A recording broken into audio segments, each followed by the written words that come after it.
This collection of letters and photos were donated on behalf of the late Sam Gelfand and his sister Batya, who lives in Israel. They came originally from Poland, from a town called Kletsk in Belarus, and both fled before the war. Batya going to Palestine in 1936 and Sam coming to Perth in 1938. They were both escaping the rising anti-Semitism there. They left behind 5 siblings, their parents, and a large extended family. When Batya went to Palestine in 1936, her parents started writing her letters, which she's kept. There are about 70 letters, mostly written in Yiddish, starting in 1936 and ending abruptly in 1941. The letters are from the parents, from siblings, from cousins.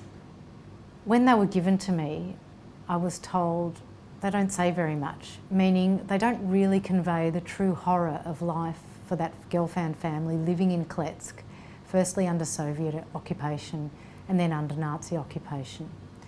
They contain more family and town gossip. They haven't been properly translated. They've merely been read by other family members. To provide you with some history, there were about 6,000 Jews living in Kletsk in 1939, about 75% of the town's population.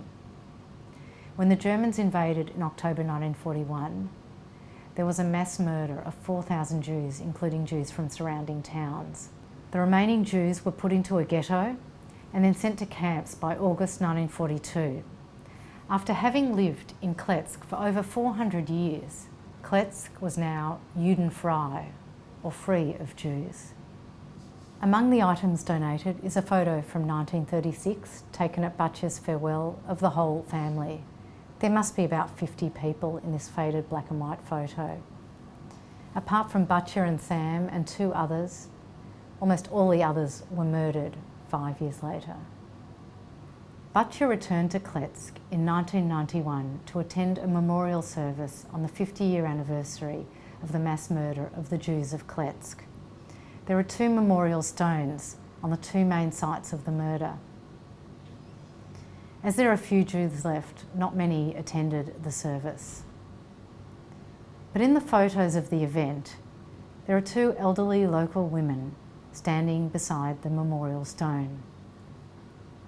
These 2 women have been acknowledged by Yad Vashem as righteous for their efforts during the mass murder when 3 young girls escaped and they offered them shelter and hid them for the rest of the war.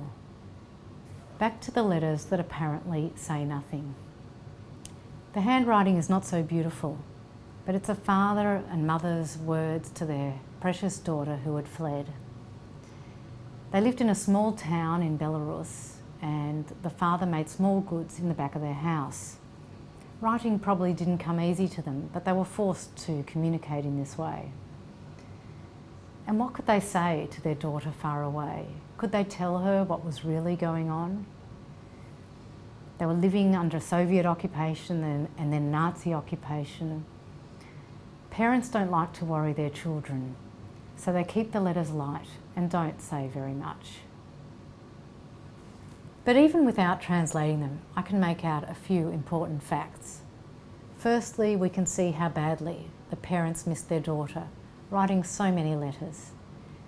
And I can only imagine the distress that Batya felt when the letters stopped coming. And secondly, the fact that she kept them all these years. It was over 70 years before they were shown to me. She just couldn't throw them out. And I understood completely. These are the voices of the victims, the last voices that reached beyond their town. And in fact, the only remnant of their voices. These letters, the large family photo, and the 2 memorial stones erected in Kletsk, Belarus, once home to 6,000 Jews, and this pile of letters is all that is left.